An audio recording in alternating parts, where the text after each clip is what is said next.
नमस्कार दोस्तों, मैं हूं वीरेंद्र विराट और स्वागत करता हूं आपको मगध एक्सप्रेस यूट्यूब चैनल पे। और आज फिर से आपका डे 2 लेकर के आए हैं, यानी मान लीजिए डोज नंबर 2 है। और यहाँ पे जितने भी ऑल एग्ज़ाम में आपको काम करेगा, इतिहास का कुछ वीवीआई क्वेश्चन है, हिस्ट्री का। तो इसके पहले हमने और क्वेश्चन करवाया था, ये सब क्वेश्चन देखिए, लगभग 10 क्वेश्चन हमने करवाया था। तो उसके बाद क्वेश्चन नंबर नेक्स्ट से हम लोग चलेंगे, यानी क्वेश्चन नंबर 11 से चलेंगे। देखिएगा, ध्यान दीजिएगा।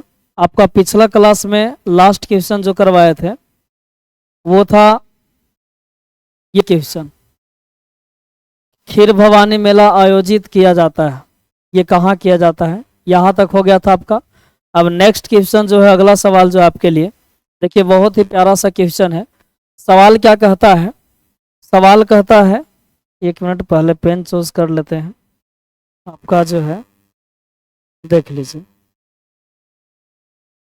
चलिए, सवाल कहता है कि राजनीति की प्रारंभिक पुस्तक नीति सार किसके द्वारा लिखी गई थी। ठीक है, यानी कहने का मतलब है कि राजनीति की प्रारंभिक पुस्तक नीति सार, मतलब नीति सार के लेखक कौन है। ठीक है, तो आपके पास ऑप्शन दिया गया है कौटिल्य, ए में है। अच्छा, क्या ऑप्शन दे दिया गया है? टाइप शायद गलत हो गया है। राजनीति की प्रारंभिक पुस्तक नीति सार किसके द्वारा लिखी गई थी, तो यहाँ पे देखिए ऑप्शन गलत दिया गया है। थोड़ा सा हम ऑप्शन आप लोग को दे देते हैं। ए में जो ऑप्शन आपका जो है, मान लीजिए यहाँ पे कौटिल्य है। ठीक है, कौटिल्य है। चलिए, होता है टाइप मिस्टेक कभी कभी, तो इंसान से ही गलती होती है। दूसरा ऑप्शन हम देते हैं कामंदक। और तीसरा जो हम ऑप्शन देते हैं आप लोग को, मान लीजिए तीसरा में है चरक। और चौथा जो ऑप्शन है डी में, वो है इनमें से कोई नहीं। ठीक है, इनमें से कोई नहीं। चलिए, आप ध्यान दीजिएगा। यानी क्वेश्चन कहता है कि राजनीति की प्रारंभिक पुस्तक नीति सार किसके द्वारा लिखी गई थी। कौटिल्य के द्वारा, कामंदक के द्वारा, चरक के द्वारा, इनमें से कोई नहीं। तो चलिए इस बात को हम लोग समझते हैं। सबसे पहले समझेंगे कि अगर राजनीति की अगर प्रारंभिक पुस्तक नीति सार की बात करें, तो नीति सार के जो लेखक जो है, वो ये नीति सार पुस्तक के लेखक का जो श्रेय दिया जाता है वो कामंदक को दिया जाता है। यानी ऑप्शन नंबर आपका बी यहाँ पे करेक्ट होगा, यानी कामंदक जी है। यह पुस्तक की अगर बात करें तो यह पुस्तक कौटिल्य के अर्थशास्त्र पर आधारित है। यानी ये कामंदक की जो पुस्तक है नीति सार, तो एक पुस्तक आपको पता होगा कि अर्थशास्त्र एक पुस्तक था जिसको लिखे थे कौटिल्य, यानी कौटिल्य के द्वारा। ठीक है, कौटिल्य के द्वारा एक पुस्तक लिखा गया था जिसका नाम था अर्थशास्त्र। यानी कहने का मतलब कि अर्थशास्त्र के लेखक कौन थे, तो कौटिल्य थे। तो ये जो अर्थशास्त्र जो कौटिल्य के द्वारा जो लिखा गया जो पुस्तक था, तो इसी पुस्तक पर आधारित है नीति सार। और जिसके लिखने वाले, जिसके लेखक हैं कामंदक जी। ठीक है, कौन लिखे हैं? कामंदक जी लिखे हैं। और इसमें अगर प्राचीन इसकी अगर बात करें तो इसमें प्राचीन भारत के राजनीति, कूटनीति और राजकीय परिदृश्य का वर्णन किया गया है। और यह पुस्तक जो है गुप्त काल में लिखी गई थी। किसमें लिखी गई थी? तो ये पुस्तक जो है गुप्त काल में लिखी गई थी। तो चलिए, हमको विश्वास है मुझे कि आपको समझ में आया होगा कि राजनीति की प्रारंभिक पुस्तक नीति सार के राइटर कौन है, लेखक कौन है, तो कामंदक जी।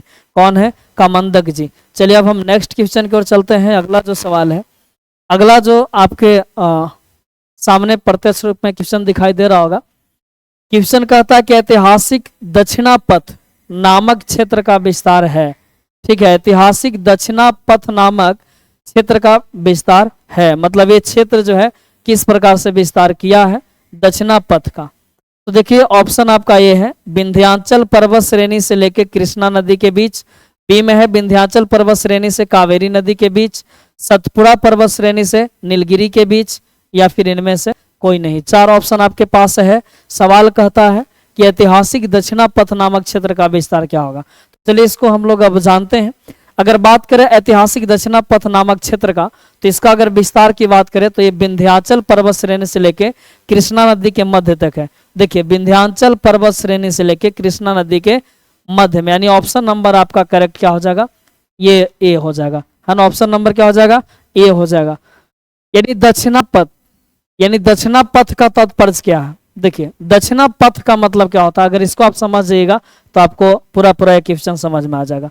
दक्षिणा पथ का मतलब होता है ना कि दक्षिण की ओर जाने वाला मार्ग, ठीक है। दक्षिणा पथ का मतलब होता है दक्षिण की ओर, दक्षिण की ओर जाने वाला, दक्षिण की ओर जाने वाला मार्ग, ठीक है। दक्षिणा पथ का मतलब हुआ दक्षिण की ओर जाने वाला मार्ग।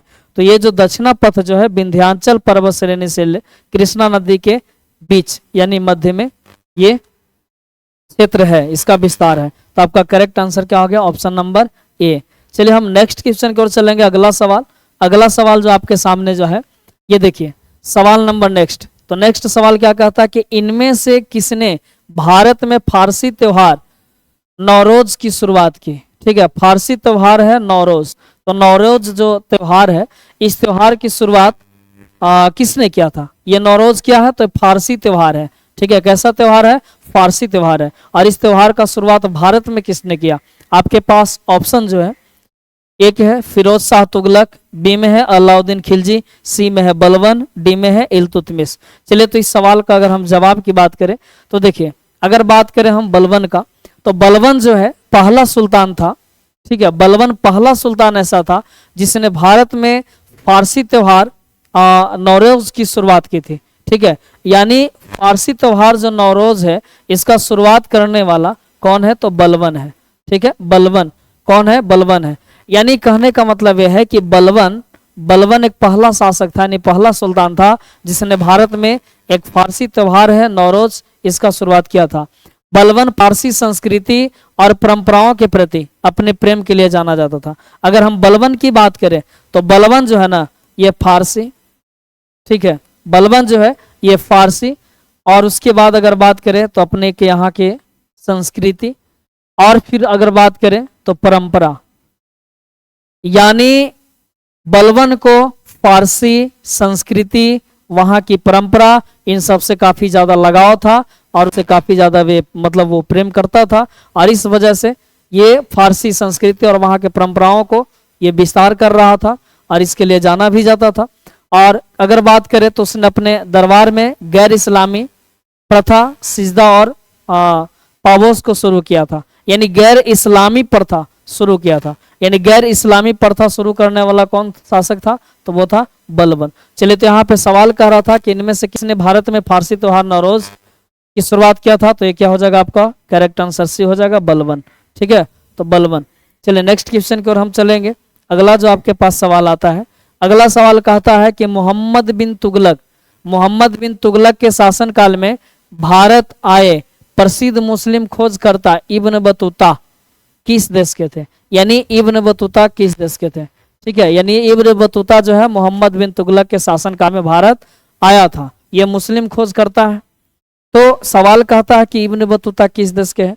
आपके पास ऑप्शन जो है अफगानिस्तान, मोरक्को, इराक, उपयुक्त में से कोई नहीं। तो चलिए हम इब्न बतूता की अगर बात करें तो देखिए ध्यान दीजिएगा आप लोग कि सल्तनत कालीन तुगलक वंशी शासक मोहम्मद बिन तुगलक, यानी मोहम्मद बिन तुगलक के शासन काल में मतलब ये आया था, ठीक है। देखिए सल्तनत कालीन तुगलक वंशी शासक मोहम्मद बिन तुगलक के शासन काल में, मोहम्मद बिन तुगलक के शासन काल में ये जो इब्न बतूता जो है ना, अगर इसकी बात करें तो ये जो है प्रसिद्ध खोजकर्ता एवं यानी यात्री इब्न बतूता जो है, इब्न बतूता अफ्रीका के मोरक्को का ही निवासी था, ठीक है। अफ्रीका के मोरक्को का निवासी था और वह मध्य एशिया के मार्ग से होते हुए भारत के सिंध प्रांत में वर्ष 1333 ईस्वी में पहुंचा था। यानी मोहम्मद बिन तुगलक की अगर बात करें, देखिए मोहम्मद बिन तुगलक की अगर बात करें,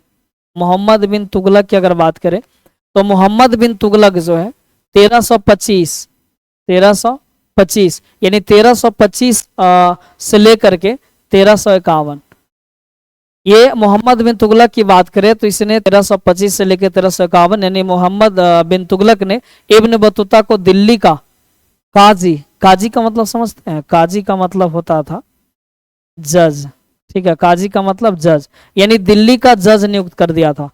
कौन, मोहम्मद बिन तुगलक। यानी जब ये भारत आया था इब्न बतूता, यानी मोहम्मद बिन तुगलक के शासनकाल में ही भारत आया था। देखिए सवाल कहता कि मोहम्मद बिन तुगलक के शासनकाल में भारत आया था, कौन? तो इब्न बतूता। अब इब्न बतूता जो है मोहम्मद बिन तुगलक के शासनकाल में भारत आया। मोहम्मद बिन तुगलक जो है इसको क्या कर देता है, तो काजी बना देता है दिल्ली का। कहाँ का? दिल्ली का काजी बना दिया, मतलब जज नियुक्त कर दिया। ठीक है, और ये जो है इब्न बतूता ये जो है मोरक्को देश का रहने वाला था। कहाँ का रहने वाला था? मोरक्को का रहने वाला था। ठीक है, जो अफ्रीका में पड़ता था, यानी अफ्रीका के मोरक्को का निवासी था। ठीक है, अफ्रीका जो है अफ्रीका के मोरक्को का निवासी था। अर्थात आपका जो करेक्ट जो आंसर हो जाएगा, ये पूछ रहा था किस देश का निवासी था, तो ये हो जाएगा आपका मोरक्को। कहाँ हो जाएगा? मोरक्को, जो अफ्रीका में पड़ता है। ठीक है, चलिए हम नेक्स्ट क्वेश्चन की ओर चलते हैं। अगला सवाल, अगला सवाल आपके पास है, देखिएगा। मैथिली भाषा का विकास निम्नलिखित में से किसके शासनकाल के दौरान शुरू हुआ था? चेरो राजवंश, ओइनीवार राजवंश, कर्नाट राजवंश या पिथिपति? तो बात करता मैथिली भाषा का विकास का। ठीक है, मैथिली भाषा के विकास की बात किया जा रहा है। तो देखिए ध्यान से सुनिएगा, अगर हम बात करें मैथिली भाषा के विकास का, तो आपने एक नाम सुना होगा, डॉक्टर राम प्रकाश शर्मा। ठीक है, तो डॉक्टर राम प्रकाश शर्मा जी जो है, इन्होंने मैथिली के विकास की सबसे अच्छी अवधि 1206 से लेके 1526 ईस्वी को बताया है। 1206 से लेके 1526 ईस्वी तक के काल को, ईस्वी तक के समय को, ठीक है, राम प्रकाश शर्मा, किसने? राम प्रकाश शर्मा। तो राम प्रकाश शर्मा जो है मैथिली भाषा के विकास की अवधि जो बताए हैं, वो 1206 से लेकर के 1526 ईस्वी तक के समय को काफी अच्छा, यानी सबसे बढ़िया अवधि माना है इन्होंने। इसी काल में बताया गया कि इसी काल में ज्योतिश्वर और विद्यापति द्वारा मैथिली भाषा में सर्वश्रेष्ठ रचनाएं की गई थी। ठीक है, आपने विद्यापति का नाम तो सुना ही होगा। तो विद्यापति की रचनाएं जो भी था, जो मैथिली में लिखा करते थे, मैथिली कवि कहे जाते हैं, कवि नहीं महाकवि इनको कहिए। तो विद्यापति जो है मैथिली के महाकवि हैं, और ये जो है 1206 से 1526 तक की जो काल था, उसी काल में इन्होंने भी अपने रचनाएं मतलब रचा है। और एक ज्योतिश्वर जी थे, ठीक है, ज्योतिश्वर, हालांकि इनका नाम अगर नहीं सुने होंगे तो सुन लीजिए, ज्योतिश्वर। ये भी जो है मैथिली भाषा में बहुत सारे रचनाएं इन्होंने किया है। तो ज्योतिश्वर और विद्यापति के द्वारा मैथिली भाषा में सर्वश्रेष्ठ रचनाएं जो है 1206 से 1526 की जो अवधि थी, उसी अवधि के दौरान किया गया था। और इस दौरान मिथिला क्षेत्र में जो है ना, कर्नाट वंश या सिमराव वंश, ठीक है, देखिए कर्नाट वंश, कौन वंश? अगर हम बात करें कर्नाट वंश, या फिर कर्नाट वंश को ही बोला जाता था सिमराव वंश। कौन सा वंश? सिमराव वंश, यानी कर्नाट वंश या सिमराव वंश। ये जो वंश है ना, 1097 से 1325 इसका शासनकाल रहा था। 1097 से 1325 तक इसका शासनकाल रहा था कर्नाट वंश का। कर्नाट वंश को ही कहते थे सिमराव वंश, यानी कर्नाट वंश कहिए, ठीक है, या फिर तो देखिए ध्यान दीजिएगा, तो कर्नाट वंश जो था ना, कर्नाट वंश, इसका शासनकाल रहा था 1097 से 1325 तक। समझ गए? तो इसी समय इसकी मतलब इस वंश में ही इसका विकास हो रहा था। तो आपका करेक्ट जो आंसर हो जाएगा, इसके शासनकाल के दौरान हुआ, तो कर्नाट राजवंश के शासनकाल में। ऑप्शन नंबर आपका सी जो है करेक्ट हो जाएगा। चलिए आगे अगर हम बात करते हैं, ध्यान दीजिएगा, नेक्स्ट की ओर चलेंगे। इसको देख लिए, शायद मिमराव वंश होगा। चलिए कर्नाट वंश याद रखिएगा। नेक्स्ट क्वेश्चन की ओर चलते हैं। अगला सवाल आपके पास है, देखिए ध्यान दीजिएगा। अगला सवाल कहता कि नाथ पंथियों, सिद्धों और योगियों ने भक्ति धर्म को किस क्षेत्र में लोकप्रिय बनाया है? यानी नाथ पंथियों, सिद्धों और योगियों ने भक्ति धर्म को किस क्षेत्र में लोकप्रिय बनाया? तो उत्तर भारत, दक्षिण भारत, पूर्व भारत, पश्चिम भारत। तो चलिए अब हम लोग ध्यान देते हैं। नाथ पंथियों की बात करें, सिद्धों की बात करें और योगियों की बात करें, ठीक है, यानी नाथ पंथी जो हैं या सिद्धि लोग जो हैं या फिर जोगी लोग जो हैं, इन्होंने भक्ति धर्म को यानी उत्तर भारत में लोकप्रिय बनाया। अगर इन सब की बात करें, किनकी? नाथपंथी, नागपंथियों का, सॉरी नागपंथी बोला रहा, नाथपंथियों की अगर बात करें या सिद्धों की बात करें या योगियों की बात करें, तो इन सबने जो है ना भक्ति धर्म की अगर बात करें, तो इन्होंने भक्ति धर्म को उत्तर भारत में लोकप्रिय बनाया। ठीक है, उत्तर भारत में लोकप्रिय बनाया। अगर हम बात करें नाथपंथी, सिद्ध और योगी, तो इसकी अगर बात करें नाथपंथी की और सिद्ध का और योगी का, तो ये जो है ना दुनिया के त्याग में विश्वास करते थे। इन सब की अगर बात करें, देखिए नाथपंथी, अगर हम बात करें नाथपंथी की बात करें, अगर हम बात करें आपके साथ सिद्ध का, अगर हम बात करें आपके साथ किसका, तो नाथपंथी, सिद्ध और एक योगी, ठीक है। योगी की अगर बात करें तो ये सब जो भी है ना, ये जितने भी हैं, तो ये जो है त्याग में विश्वास रखते थे। किस में विश्वास रखते थे, कि दुनिया के त्याग, यानी ये सब जो है त्याग में विश्वास रखते थे। किसमें विश्वास रखते थे, त्याग देना, त्याग में विश्वास रखते थे। उन्होंने पारंपरिक धर्म और सामाजिक व्यवस्था के अनुष्ठान और अन्य पहलुओं का आलोचना भी इन सब ने किया था। और इन सब के अनुसार अगर हम बात करें तो इन सब के अनुसार जो है निराकर परमात्मा का ध्यान तथा उसके साथ एक हो जाने का एहसास मुक्ति का मार्ग इन्होंने बताया था। कि मुक्ति का जो मार्ग है ना, वो निराकार, जिसका कोई आकार ही नहीं है, निराकार परमात्मा, यानी परमात्मा का जो आकार होता है वो निराकार होता है। निराकार का मतलब जिसका कोई आकार नहीं, वो हर जगह व्याप्त है। इन सब के अनुसार, यानी नाथपंथी, सिद्ध, योगी की अगर बात करें तो इन सब के अनुसार यही निष्कर्ष निकाला गया था कि परमात्मा जो है निराकार है, और वो निराकार परमात्मा का ध्यान तथा उसके साथ एक हो जाने का एहसास, यही जो है मुक्ति का मार्ग है। इन सब ने बताया कि हमें मुक्ति तब मिलेगी, हम मुक्त तब हो जाएंगे जब हम परमात्मा के साथ एक हो जाएंगे, परमात्मा के साथ मिल जाएंगे, ठीक है। तो इसी को इन्होंने मुक्ति का मार्ग बताया था, यानी परमात्मा के साथ एकाकार होना, इसी को बताया था इन सब ने मुक्ति का मार्ग, ठीक है। तो अगर हम बात करें तो इसका सवाल का जो जवाब होगा, नाथपंथी, सिद्ध और योगी जो हैं, ये भक्ति धर्म को किस क्षेत्र में लोकप्रिय बनाया था, तो क्या आपका आंसर हो जाएगा उत्तर भारत, यानी ऑप्शन नंबर ए उत्तर भारत हो जाएगा, ठीक है। चलिए अब नेक्स्ट क्वेश्चन की ओर चलते हैं। अगला सवाल जो है आपके पास, देखिए बहुत ही प्यारा सा सवाल है। नेक्स्ट सवाल कहता है, ये जो आपका सवाल है देखिए, कहता है कि फुतुहात ए आलमगिरी किसके द्वारा लिखी गई थी। फुतुहात ए आलमगिरी, ईश्वनागर, भीमसेन, हरिदास, इनमें से कोई नहीं। तो चलिए ध्यान दीजिएगा, फुतुहात ए आलमगिरी, अगर फुतुहात ए आलमगिरी की अगर हम बात करें, ठीक है, तो ये जो लिखा गया था ईश्वरदास नागर के द्वारा। देखिए ईश्वरदास नागर के द्वारा लिखा गया, यानी फुतुहात ए आलमगिरी जो है ये किनके द्वारा लिखा गया, तो ईश्वरदास नागर के द्वारा लिखा गया। और ईश्वरदास नागर जो है इसमें जो है फुतुहात ए आलमगिरी में, यानी इसमें 1698 ईस्वी तक के औरंगजेब के शासनकाल के कुछ महत्वपूर्ण घटनाएं शामिल हैं। यानी 1698 ईस्वी तक औरंगजेब का जो शासनकाल था ना, औरंगजेब का जो शासनकाल था, तो औरंगजेब के शासनकाल में जो भी घटनाएं कुछ घटा था, जो महत्वपूर्ण घटनाएं थी, तो वो घटनाओं को शामिल किया गया है ईश्वरदास नागर के द्वारा जो पुस्तक लिखा गया है।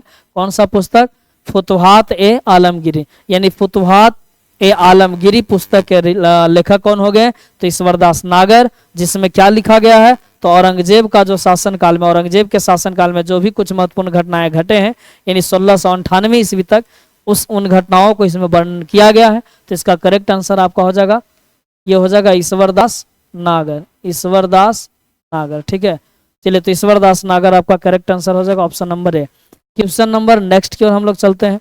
अगला जो सवाल है, अगला सवाल कहता है कि निम्नलिखित में से किस बंदरगाह को मुगल काल के दौरान बाबुल यानी मक्का का द्वार कहा जाता था। ध्यान दीजिएगा, यानी निम्नलिखित में से किस बंदरगाह को मुगल काल के दौरान बाबुल मक्का का मतलब होता है मक्का का द्वार, यानी बाबुल मक्का कहा जाता था। कौन से बंदरगाह को, मुगल काल में किस बंदरगाह को मक्का का द्वार के नाम से जाना जाता था। आपके पास ऑप्शन है, बंदरगाह का नाम है कालीकाट, सूरत, कैम्बे, उसके बाद ब्रोच। तो चलिए अगर इसकी बात करें तो देखिए, अगर हम बात करें, ध्यान दीजिएगा, सूरत बंदरगाह जो है, तो सूरत बंदरगाह को मुगल काल के दौरान बाबुल मक्का कहा जाता था। देखिए सूरत जो बंदरगाह है ना, तो सूरत बंदरगाह को क्या कहते थे? तो मुगल काल के दौरान बाबुल मक्का कहते थे।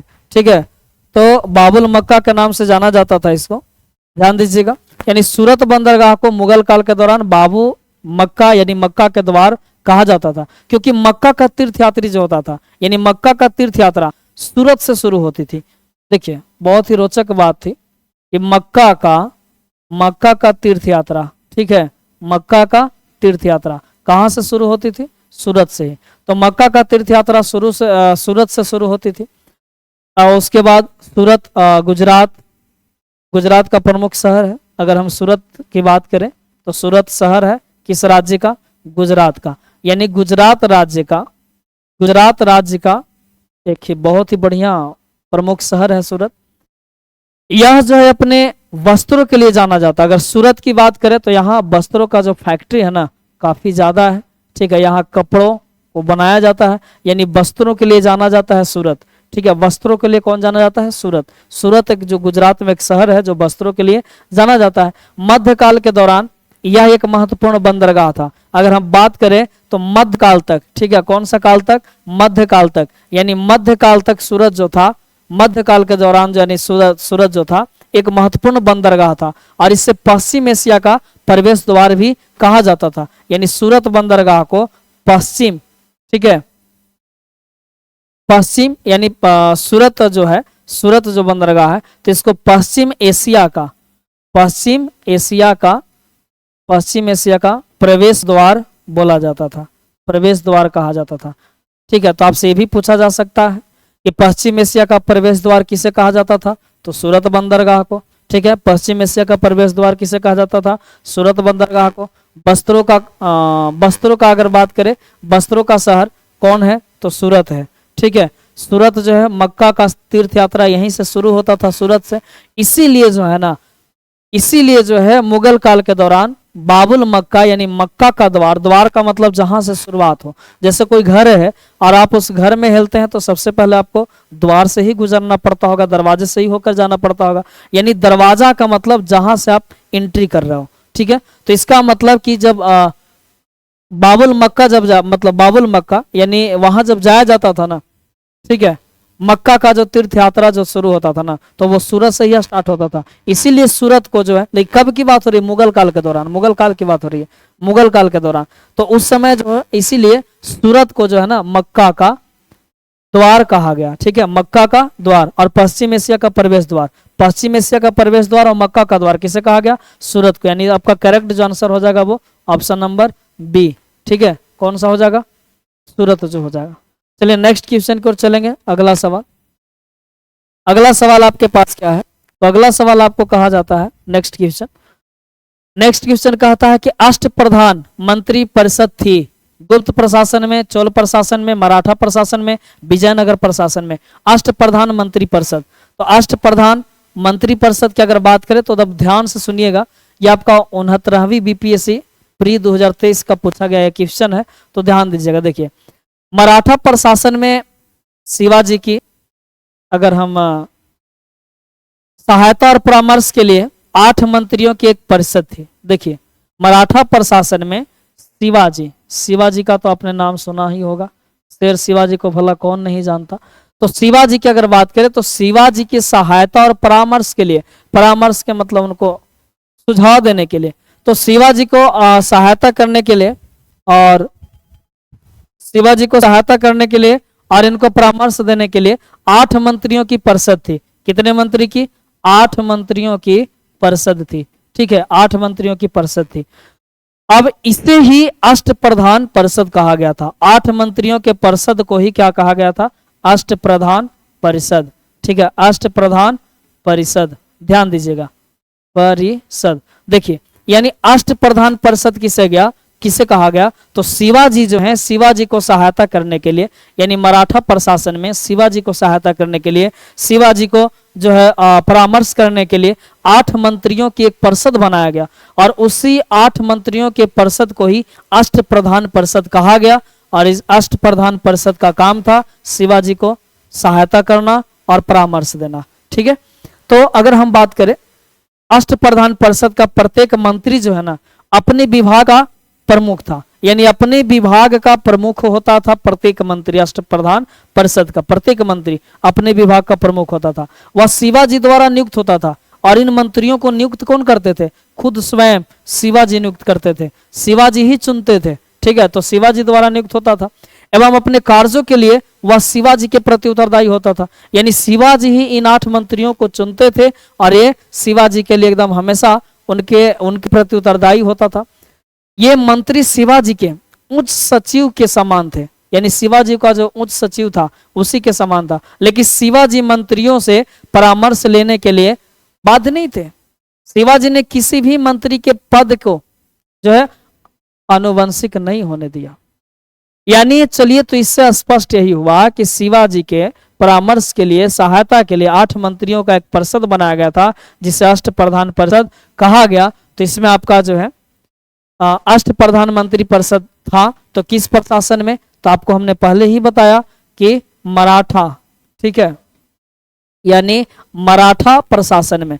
तो आपका करेक्ट आंसर क्या हो जाएगा? मराठा प्रशासन, ऑप्शन नंबर सी, यानी मराठा प्रशासन शिवाजी के लिए बनाया गया था। चलिए, समझ रहे होंगे मुझे उम्मीद है। अब हम नेक्स्ट क्वेश्चन को चलते हैं। अगला जो आपके पास सवाल है, अगला सवाल कहता है कि बक्सर की लड़ाई के बाद किस संधि पर हस्ताक्षर किए गए थे? चलिए, बहुत ही बढ़िया क्वेश्चन है। बक्सर की लड़ाई के बाद, तो बक्सर की लड़ाई के बाद ध्यान दीजिएगा, बक्सर की लड़ाई के बाद किस संधि पर हस्ताक्षर किए गए थे? ऑप्शन है आपके पास इलाहाबाद संधि, सुगौली संधि, बेसिन संधि, सलवाई संधि। चलिए देखते हैं, इसका हम डिटेल जानते हैं।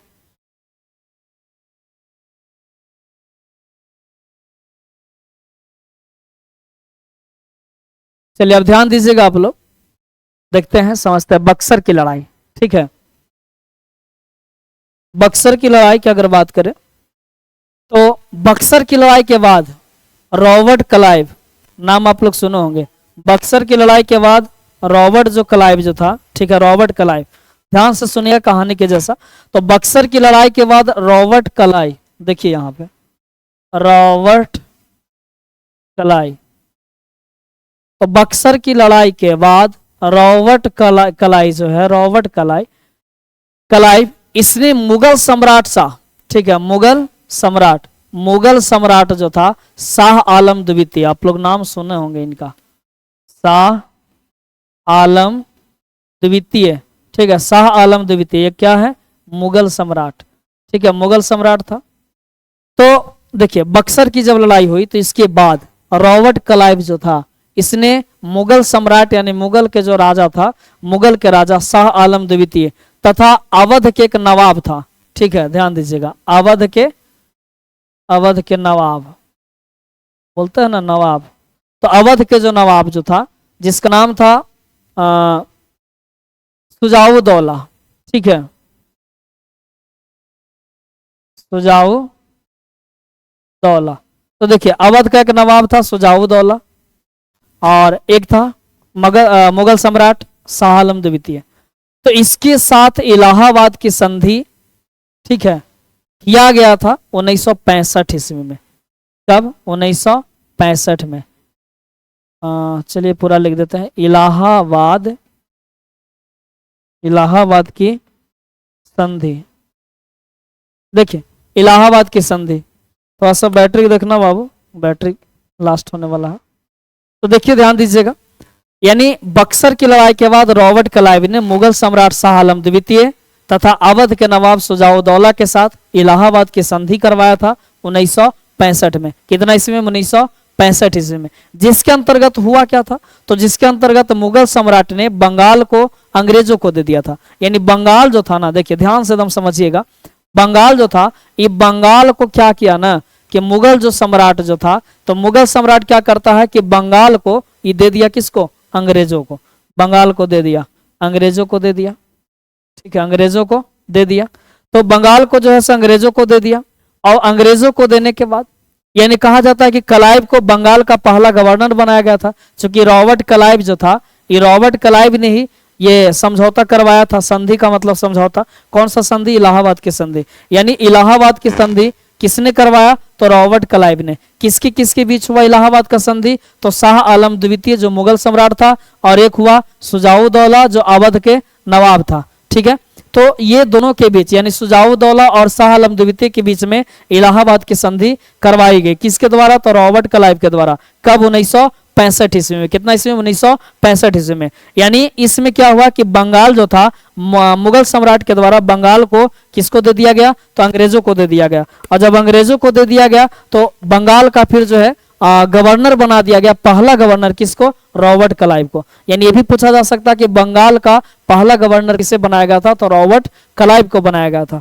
ठीक है, रॉबर्ट क्लाइव को। मुगल सम्राट ने 26 लाख रुपए वार्षिक भुगतान के बदले ईस्ट इंडिया कंपनी को बंगाल, बिहार और उड़ीसा की दीवानी दे दी थी। देखिए क्या कर दिया था ये।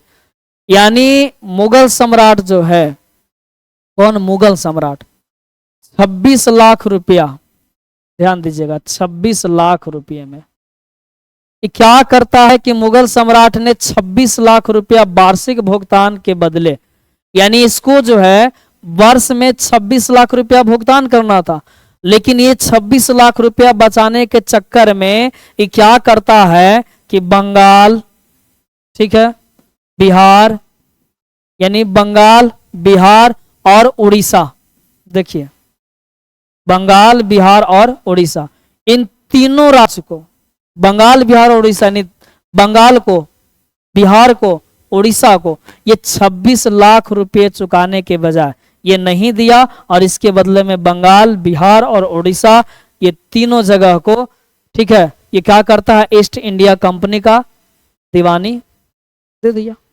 ठीक है, तो चलिए यहां पे सवाल क्या था कि बक्सर की लड़ाई के बाद किस संधि पर हस्ताक्षर किया गया था? तो आपका इलाहाबाद संधि जो 1965 में हुआ था। आपका करेक्ट आंसर हो जाएगा ऑप्शन नंबर ए। चलिए अब हम चलते हैं नेक्स्ट क्वेश्चन की ओर। अगला सवाल, अगला सवाल आप लोग देखिए, तब तक थोड़ा सा हम बैटरी चेंज कर लेते हैं।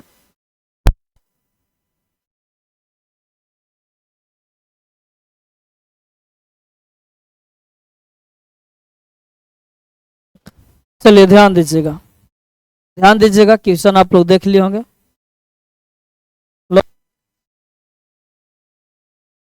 चलिए सवाल कहता है आपके पास, सवाल आपके पास आ गया। सवाल यही है कि डच ईस्ट इंडिया कंपनी ने किस वर्ष पटना में अपना कारखाना स्थापित किया था? बहुत ही बढ़िया क्वेश्चन है, और ये भी क्वेश्चन 69वीं बीपीएससी प्री 2023 का पूछा गया क्वेश्चन है। तो ध्यान दीजिएगा, जो भी क्वेश्चन आपको करवा रहे हैं प्रीवियस ईयर का क्वेश्चन ही करवा रहे हैं, जो VVI है, और काफी आपको फायदा करेगा, इससे काफी ज्यादा लाभ होगा। तो डच ईस्ट इंडिया कंपनी ने किस वर्ष पटना में अपना कारखाना स्थापित किया था? ये सवाल है इसका। चलिए हम लोग जवाब समझते हैं, देखते हैं। देखिए अगर डच ईस्ट इंडिया कंपनी की बात करें तो ये 1632 ईस्वी में, कब? 1632, ध्यान दीजिएगा, 1632 ईस्वी में पटना में अपना प्रथम कारखाना लगाया था। 1632 ईस्वी में पटना में पहला कारखाना, यानी पटना में अपना कारखाना स्थापित किया था 1632 में। ठीक है, जो अब पटना कलेक्ट्रेट के रूप में जाना जाता है। अब क्या उसको जानते हैं? जो कारखाना जो लगाया था पटना में, उसको अब हम लोग अब किस नाम से जानते हैं? तो पटना, अब हम लोग जो नाम इसको जानते हैं पटना कलेक्ट्रेट, कलेक्ट्रेट, यानी पटना कलेक्ट्रेट के नाम से आज हम लोग जानते हैं। पुर्तगाली बिहार में प्रवेश करने वाले, यानी यूरोपीय था, माने यूरोपीय था। अगर पुर्तगाली की बात करें तो बिहार में प्रवेश करने वाले पहले यूरोपीय था। ठीक है, पुर्तगाली मुख्य रूप से मसालों और कपड़ों का व्यापार करते थे। अगर पुर्तगाली की बात करें, ठीक है, तो पुर्तगाली जो आया था ना, यहाँ प्रवेश किया था ना, तो ये मुख्य रूप से जो व्यापार करता था क्या चीज का? तो मसालों का और वस्त्रों का। ठीक है, यानी मसालों का और कपड़ों का, यानी मसालों और कपड़ों का व्यापार किया करता था पुर्तगाली। ठीक है, तो आपका जो है करेक्ट आंसर हो जाएगा।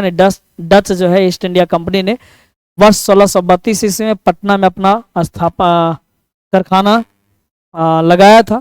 कब? 1632 में। तो आपका करेक्ट आंसर क्या हो जाएगा? ऑप्शन नंबर बी, 1632 में। चलिए नेक्स्ट क्वेश्चन की ओर हम चलेंगे। अगला सवाल आपके पास जाता है। नेक्स्ट सवाल कहता क्या है कि इनमें से कौन इंग्लैंड में भारत के अनाधिकारिक दूत बने थे? यानी इंग्लैंड के भारत में अनाधिकारिक दूत कौन बना था? सुरेंद्र बनर्जी, दादा भाई नौरोजी, स्वामी विवेकानंद इनमें से कोई नहीं। काफी बढ़िया क्वेश्चन है, ठीक है, कि इंग्लैंड में भारत के अनाधिकारिक दूत कौन बना था। तो चलिए इस पे हम बात करते हैं।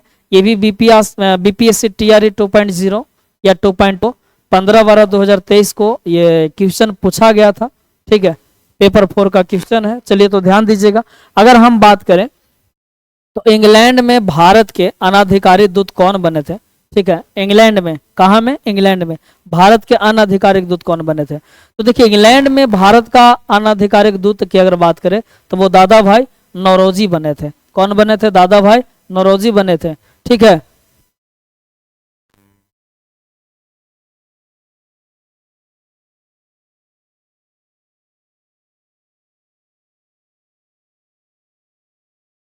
देखिए ध्यान दीजिएगा, तो इंग्लैंड में भारत का अनाधिकारिक दूत कौन बने थे, दादा भाई नौरोजी। 1866 ईस्वी में ईस्ट इंडिया एसोसिएशन की स्थापना करके दादा भाई नौरोजी ने ब्रिटिश जनता और संसद को भारतीय विषयों से अवगत करवाया था। देखिए ध्यान दीजिएगा, 1866 ईस्वी में ईस्ट इंडिया एसोसिएशन की स्थापना 1866 में, ईस्ट इंडिया एसोसिएशन एसोसिएशन, ठीक है। ईस्ट इंडिया एसोसिएशन की स्थापना कब हुआ था, 1866 ईस्वी में हुआ था, ठीक है। और इसमें क्या किए थे, ब्रिटिश जनता और संसद को भारतीय विषयों से अवगत करवाए थे दादा भाई नौरोजी। और भारतीयों के पक्ष में इंग्लैंड में जन समर्थन तैयार किया था। इंग्लैंड में जाकर के भारतीयों के पक्ष में अपना जन समर्थन बनाया था, तैयार करवाया था, इसलिए वे भारत के दूत कहे जाते थे। दादा भाई नौरोजी जो है भारत के दूत कहे जाते थे। इन्हें सम्मान पूर्वक भारत का वयोवृद्ध पुरुष, देखिए भारत का वयोवृद्ध पुरुष, ठीक है, भारत का वयोवृद्ध पुरुष, ठीक है, grand old man of India, यानी भारत का वयोवृद्ध पुरुष किन्हें कहा जाता है, तो भारत का वयोवृद्ध पुरुष ये दादा भाई नौरोजी जी को कहा जाता है। तो इसको याद रखिए, भारत का वयोवृद्ध पुरुष के रूप में कौन जाने जाते हैं, तो दादा भाई नौरोजी। यानी अनाधिकारिक दूत कौन बने थे, तो दादा भाई नौरोजी। ऑप्शन नंबर आपका बी। चलिए नेक्स्ट क्वेश्चन की ओर चलेंगे, थोड़ा फास्ट करते हैं, क्वेश्चन को देखते हैं। अगला सवाल आपके पास है, 1859 के भारतीय उत्प्रवास अधिनियम ने निर्धारित किया था कि बागान यानी बागान श्रमिकों को बिना अनुमति के चाय बागान छोड़ने की अनुमति नहीं थी। बी में बागान श्रमिकों को बिना अनुमति के जंगल छोड़ने की अनुमति नहीं थी। या फिर सी में है बागान श्रमिकों को बिना अनुमति के शादी करने की अनुमति नहीं थी। या इनमें से कोई नहीं। कौन सा, तो 1859 के भारतीय उत्प्रवास अधिनियम। देखिए उत्प्रवास अधिनियम, अगर हम बात करें उत्प्रवास अधिनियम, ठीक है, तो देखिएगा ध्यान दीजिएगा, यानी ब्रिटिश औपनिवेशिक सरकार ने 19वीं सदी, ठीक है, कौन सदी, 19वीं सदी के दौरान भारत में श्रमिकों के आंदोलन को नियंत्रित करने के लिए वर्ष 1859 ईस्वी में ये जो है 1859 ईस्वी में, ठीक है, अनुदेशीय अधिनियम पारित किया 1859 में। और इसके तहत क्या होता है ना कि चाय बागानों के जो श्रमिक जो होते थे, चाय बागान में जो काम करने वाले जो मजदूर होते थे, तो उन श्रमिकों को अपने अधिकारियों की अनुमति के बिना बागान छोड़ने पर रोक लगा देती। यानी चाय बागान में जो भी श्रमिक जो काम करते थे, तो ये क्या किया गया था कि वो बिना अनुमति का कोई भी बागान को छोड़ नहीं सकता। जबकि श्रमिकों को जंगल छोड़ने एवं शादी करने के संदर्भ से कोई भी प्रावधान इस अधिनियम में नहीं था। ऐसा कोई नियम नहीं था, जंगल छोड़ने की बात ही नहीं हुई थी या शादी करने की कोई बात ही नहीं हुई थी। केवल उन्हें यही कहा गया था कि बिना अनुमति के चाय बागान को छोड़ नहीं सकते हो जो भी श्रमिक हैं, ठीक है। तो इसका लिए आपका जो है करेक्ट आंसर क्या हो जाएगा, ऑप्शन नंबर ए हो जाएगा। चलिए नेक्स्ट क्वेश्चन की ओर चलते हैं। अगला सवाल जो है, अगला सवाल कहता है कि निम्नलिखित में से किसको grand old man of India के नाम से जाना जाता है। Grand old man of India, तो हमने अभी ही बताया grand old man of India, कुछ ही देर तो पहले ही क्वेश्चन तो पहले हमने बताया कि दादा भाई नौरोजी को grand old man of India यानी भारत का वयोवृद्ध के रूप में जाना जाता है। यानी कहने का मतलब है कि 1887 में इन्होंने इंग्लैंड में भारतीय सुधार समिति की स्थापना किया था। देखिए 1887 ईस्वी में कहाँ में, इंग्लैंड में इन्होंने क्या किया था, भारतीय सुधार समिति, भारतीय सुधार समिति। देखिए आपसे पूछा जाएगा कि भारतीय सुधार समिति का गठन किसने किया था, तो भारतीय सुधार समिति का अगर गठन की बात करें तो भारतीय सुधार समिति का गठन किया गया था 1887 में दादा भाई नौरोजी के द्वारा, जिनको grand old man of India के रूप में जाना जाता है, या इसको हिंदी में कह सकते हैं भारत का वयोवृद्ध पुरुष, इन्हें कहा जाता है। ठीक है, ये ब्रिटिश हाउस ऑफ कॉमन्स का चुनाव लड़ने वाले पहले भारतीय थे। ठीक है, इन्होंने लिबरल पार्टी के उम्मीदवार के रूप में फिल्सबरी से लगभग 1892 में चुनाव भी जीता था। 1892 ईस्वी में क्या जीते थे, चुनाव जीते थे लिबरल पार्टी से। ठीक है, लिबरल पार्टी के उम्मीदवार के रूप में 1892 में इन्होंने चुनाव जीता था। ठीक है, दादा भाई नौरोजी ने अगर धन के निष्कासन सिद्धांत का इन्होंने वर्णन अपनी पुस्तक पॉवर्टी एंड अन ब्रिटिश, ठीक है, पॉवर्टी देख लीजिए, पॉवर्टी एंड अन ब्रिटिश इनकी पुस्तक है, अन ब्रिटिश। देखिए तो पॉवर्टी एंड मतलब अन ब्रिटिश, या फिर रूल इन इंडिया, ठीक है, un British rule in India इनका पुस्तक है। देखिए तो इन्होंने दादा भाई नौरोजी जो है धन के निष्कासन सिद्धांत का वर्णन किए थे। एक पुस्तक था जिसका नाम था poverty and un British rule in India, और इसमें इन्होंने किया है। तो चलिए ये तो आपका आंसर क्या हो जाएगा, Dadabhai Naoroji grand old man of India के रूप में जाने जाते हैं। चलिए नेक्स्ट क्वेश्चन की ओर चलेंगे हम। अगला सवाल जो है कहता है निम्न में से ब्रिटिश शासन के दौरान भारतवर्ष के अंतर्गत निर्वनीकरण का कौन सा मुख्य कारण था। पहला ऑप्शन है रेलवे के मार्गों पर तख्तों यानी स्लीपर की मांग को पूरा करना तथा शाही नौसेना के लिए इमारती लकड़ी की आपूर्ति करना, या फिर बी में नियोजित वनों की मांग को पूरा करना तथा चाय एवं कॉफी का वृक्षारोपण करना, सी में है विस्तारित खेती का मांग को पूरा करने के लिए भूमि को उन्नत करना, या उपयुक्त में से कोई नहीं। ये जो सवाल है ये आपका बीपीएससी स्कूल टीचर 2023 का क्वेश्चन है, पेपर सेकंड शिफ्ट 1 में पूछा गया था क्वेश्चन है। तो देखिए इसमें ब्रिटिश शासन के दौरान भारत में निर्वनीकरण का मुख्य जो कारण था विस्तारित खेती के मांग को पूरा करने के लिए भूमि को उन्नत करना था। यानी इसमें इसका जो मुख्य जो उद्देश्य था ना निर्वनीकरण का, इसका मुख्य उद्देश्य था कि भारत में जो खेती का विस्तार किया जाए। भारत में खेती का क्या किया जाए, खेती के मतलब विस्तारित खेती की मांग को पूरा करने के लिए भूमि को विस्तार मतलब भूमि को उन्नत करना था।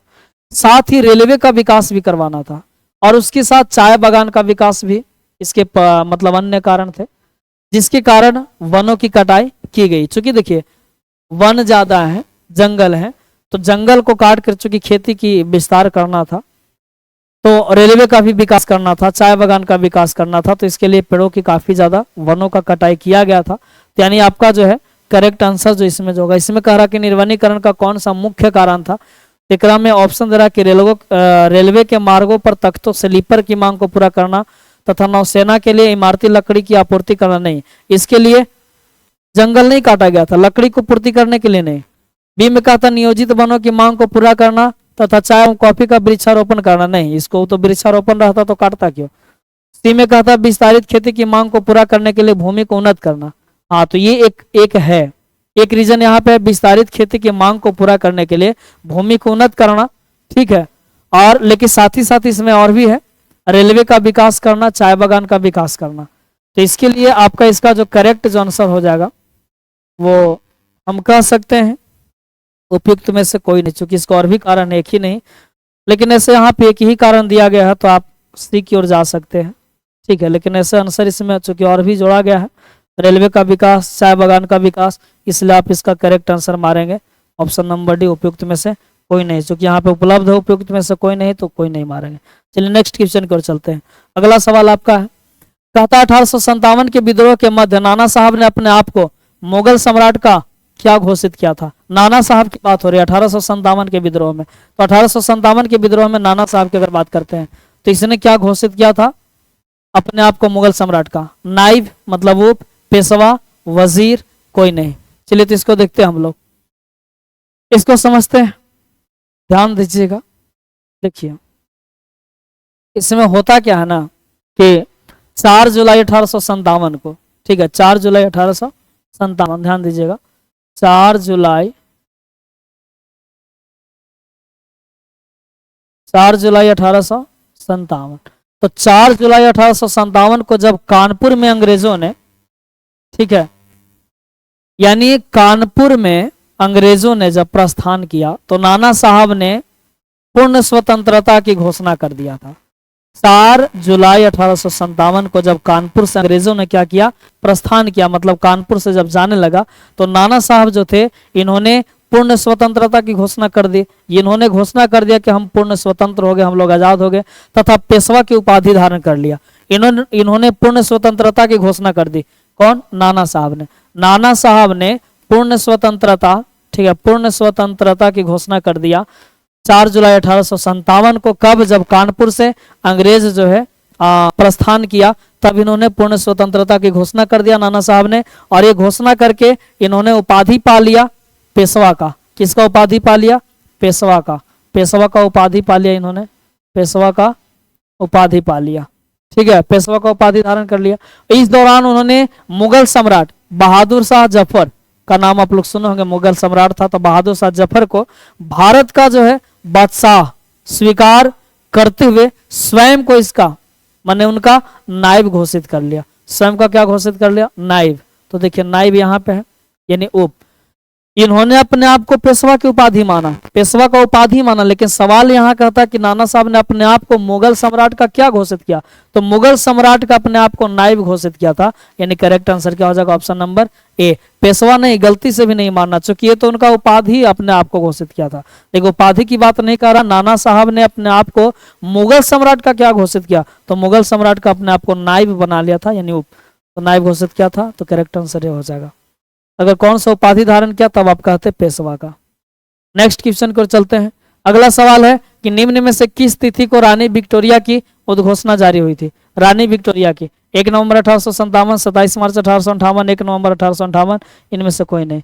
तो रानी विक्टोरिया की बात करते हैं तो देखिए 1 नवंबर 1858 में इलाहाबाद में आयोजित दरबार में, ठीक है आयोजित दरबार में लॉर्ड कैनिंग ने महारानी विक्टोरिया की उद्घोषणा को पढ़ा था।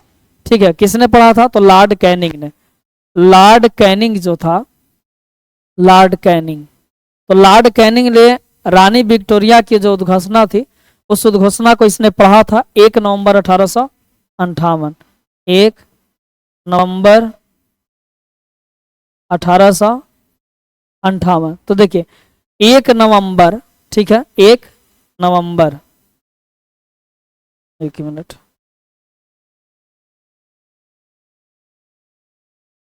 चलिए तो 1 नवंबर 1858, ठीक है 1 नवंबर 1858 में इलाहाबाद में आयोजित दरबार में लॉर्ड कैनिंग ने महारानी विक्टोरिया के उद्घोषणा को पढ़ा। उद्घोषणा में भारत में कंपनी का शासन समाप्त कर भारत का शासन सीधे क्राउन के अधीन कर दिया गया और भारत सचिव के पद पर, यानी भारत सचिव के पद का प्रावधान किया गया था।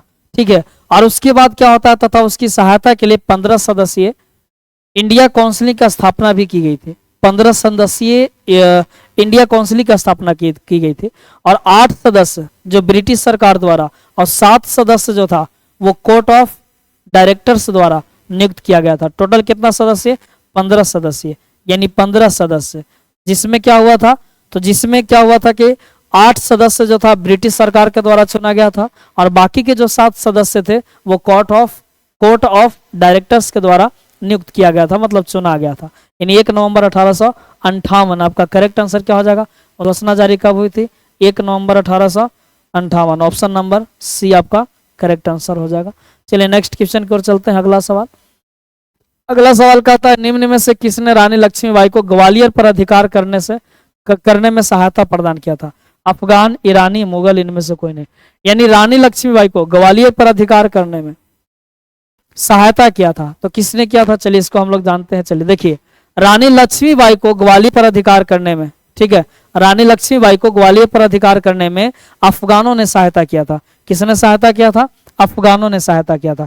यानी अफगानों ने ग्वालियर पर अधिकार करने में रानी लक्ष्मीबाई को सहायता किया था। क्योंकि आप जानते हैं कि 1857 की क्रांति में महारानी लक्ष्मीबाई ने, जब 1857 का क्रांति हुआ था, 1857 की क्रांति, तो 1857 की क्रांति में महारानी जो थी रानी लक्ष्मीबाई, इसने फिरंगियों से लोहा लेने के लिए बांदा नवाब अली बहादुर द्वितीय को, जिन्हें वे अपना भाई मानते थे, ठीक है, किसको?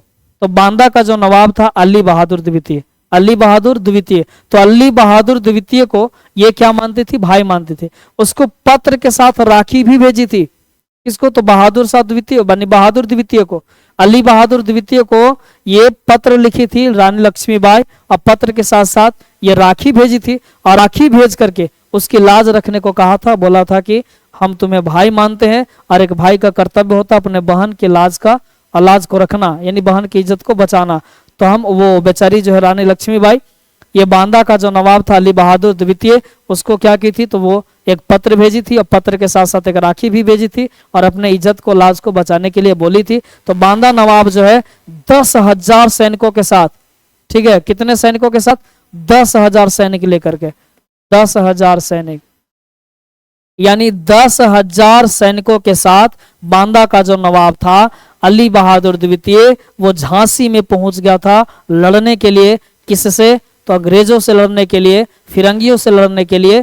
तो आपका जो है यहाँ पे करेक्ट आंसर जो पूछ रहा था सवाल में कि निम्न में से किसने रानी लक्ष्मीबाई को ग्वालियर पर अधिकार करने में सहायता किया था? तो अफगान ने। किसने किया था? अफगानियों ने। ठीक है, तो आपका करेक्ट आंसर क्या हो जाएगा? Option number A. चलिए नेक्स्ट क्वेश्चन की ओर चलते। अगला सवाल कहता है कि 1857 के विद्रोह को किसके द्वारा पहली बार प्रथम भारतीय स्वतंत्रता संग्राम के रूप में वर्णित किया गया था? बी.डी. सावरकर, बाल गंगाधर तिलक, आर.सी. मजूमदार, या फिर इनमें से कोई नहीं। यानी 1857 का जब विद्रोह हुआ था तो किसके द्वारा प्रथम भारतीय स्वतंत्रता संग्राम, 1857 के विद्रोह के प्रथम भारतीय स्वतंत्रता संग्राम के रूप में वर्णन किया गया था। वर्णन किया गया था किनके द्वारा? तो देखिए हम बात करते हैं, आपने नाम सुना होगा बी.डी. सावरकर का। तो बी.डी. सावरकर जो है इन्होंने पहली बार, यानी इनके द्वारा पहली बार प्रथम भारतीय स्वतंत्रता संग्राम के रूप में जाना गया 1857 के विद्रोह को। जब 1857 में विद्रोह हुआ था, ठीक है, तो 1857 का जो विद्रोह हुआ, इस विद्रोह को बी.डी. सावरकर ने, इन्होंने कहा कि यह भारत की, यानी प्रथम भारतीय स्वतंत्रता संग्राम है। उन्होंने अपनी पुस्तक the Indian war of independence, ठीक है, the Indian war of the Indian war of independence, independence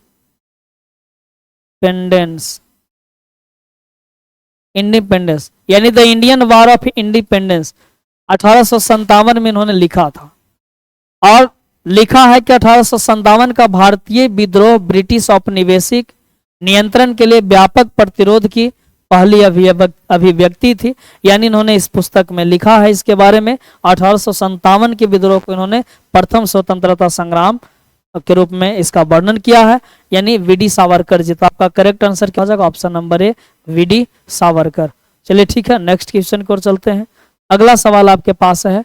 अगला सवाल कहता है किस अंग्रेजी सैन्य अधिकारी यानी जनरल, यानी किस अंग्रेजी जनरल ने झांसी की रानी, ठीक है, झांसी की रानी, तो झांसी की रानी को यह कहते हुए श्रद्धांजलि दी थी कि यहाँ वह औरत सोई हुई है जो विद्रोहियों में एकमात्र मर्द थी। यानी उसने कहा था कि यहाँ वह औरत सोई हुई है जो विद्रोहियों में एकमात्र मर्द थी। ये बात को किसने कहा था? ह्यूरोस, कैंपबेल, हडसन, कोई नहीं। चलिए इसको ध्यान से देखते हैं। तो अगर हम इसकी बात करें इस सवाल का, तो अंग्रेज सैन्य अधिकारी ह्यूरोज की अगर बात करें तो ह्यूरोज ने झांसी की रानी लक्ष्मीबाई को यह कहते हुए श्रद्धांजलि दिया था कि यह यहां जो है वह औरत सोई हुई है जो विद्रोहियों में एकमात्र मर्द थी तो बेचारी औरत, लेकिन औरत हो करके भी वो मर्दों से काफी ज्यादा बेहतर तरीके से वो लड़ी थी झांसी की रानी। ठीक है, ज्ञात हो कि 17 जून 1858 को, ध्यान दीजिएगा, 17 जून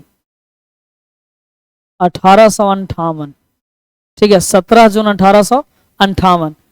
तो ग्वालियर के पास कोटा की सराय में अंग्रेजों से लड़ते हुए रानी लक्ष्मीबाई की मृत्यु हुई थी। ठीक है, कहाँ? ग्वालियर में। कब? तो ग्वालियर में कोटा सराय है, कोटा की सराय में 17 जून 1858 ईस्वी को कोटा की सराय में अंग्रेजों से लड़ते हुए झांसी की रानी लक्ष्मीबाई की मृत्यु हो गई थी। तो यहाँ पे जो सवाल जो था, किसने कहा था इस बात को कि यहाँ वह औरत सोई हुई है जो विद्रोहियों में एकमात्र मर्द थी? तो हीरोज ने कहा था। किसने कहा था? हीरोज ने। झांसी की रानी की मृत्यु कब हुई थी? 17 जून 1858 में ग्वालियर में। चलिए नेक्स्ट अगला क्वेश्चन देख लेते हैं। चलिए तो अगला क्वेश्चन आज इतना ही रहने देते हैं और इसके बाद हम अगले क्लास में आप लोग से मिलते हैं। और अगर आप लोग को एक रिक्वेस्ट रहेगा आप लोग से कि यदि आप लोग को ये हमारा प्रयास अच्छा लगता है तो आप लोग कृपया इसे शेयर कीजिएगा। और ये जो चैनल है मगध एक्सप्रेस, इस चैनल से ज़रूर जुड़ना है। और एक बात और मैं बताना चाहूँगा कि एक और चैनल है जो 11th 12th या मैट्रिक के जो विद्यार्थी हैं जो पढ़ना चाहते हैं तो विराट क्लासेस एक चैनल है, VIRRAT और CLASSES यानी विराट क्लासेस एक चैनल है। इस पे इंटर लेवल तक पढ़ाई कराया जाता है। तो इस चैनल को सब्सक्राइब करेंगे, इससे जुड़ेंगे। और बाकी जो आप लोग जो तैयारी कर रहे हैं इस चैनल को जितना ज़्यादा हो सके सपोर्ट कीजिए ताकि ये भी मगध का जो चैनल है विकास करे। ठीक है, चलिए फिर मिलते हैं अगले क्लास में। तब तक के लिए धन्यवाद, बाय बाय।